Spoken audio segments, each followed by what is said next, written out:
I've seen an argument made online a lot that hijab will not make you a better Muslimah, and I'd like to tackle this argument because I would like to defend the Islamic tradition, whether it apply to men or women, and I think this argument is very problematic.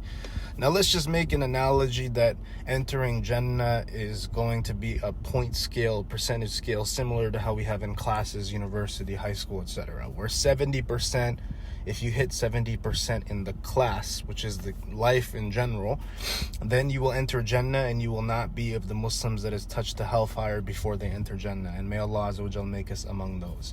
Now let's arbitrarily set up hijab as 30%.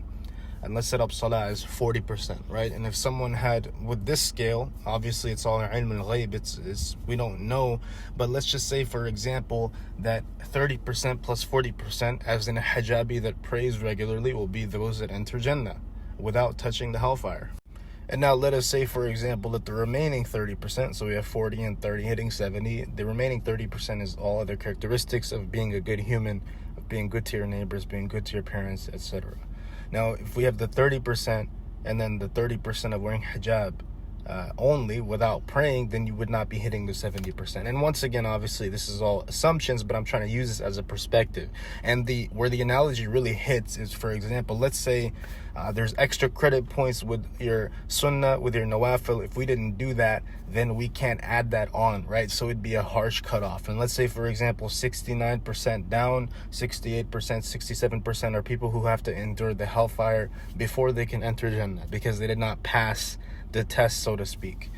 Now, the extra credit would be, for example, you can add 1-2% of your sunnah if you did it correctly. Now, the problem is that we don't actually know how we did. So in a similar fashion to when I take an exam and I might have felt like it went really well, but I might have done a little bit more poorly than I thought. Maybe, for example, there was a question that said, which of the following does not apply? And I chose which of the following does apply. In a similar fashion, our salah maybe not even be the entire 40%. For example, maybe instead of being contemplative and having khushu' in our sujood, we're really like a pecking bird just going up and down, right?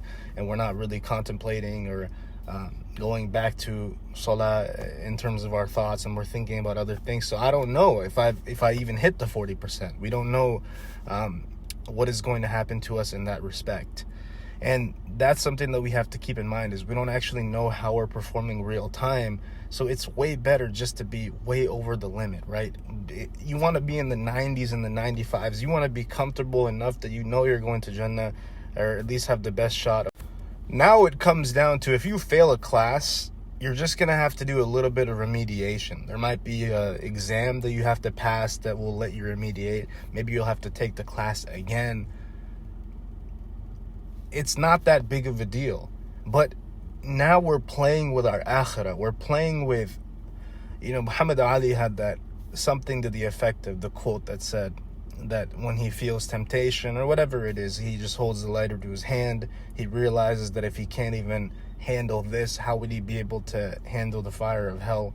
And the fire of hell, may Allah Azza wa Jal protect us from this, but you don't want to gamble with it. You don't even want to be close to it, inshallah.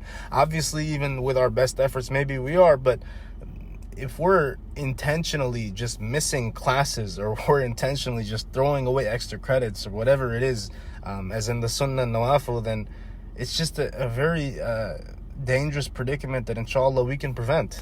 وأزلفت الجنة للمتقين غير بعيد هذا ما توعدون لكل أواب حفيظ من خشي الرحمن بالغيب وجاء بقلب منيب ادخلوها بسلام ذلك يوم الخلود لهم ما يشاءون فيها ولدينا مزيد.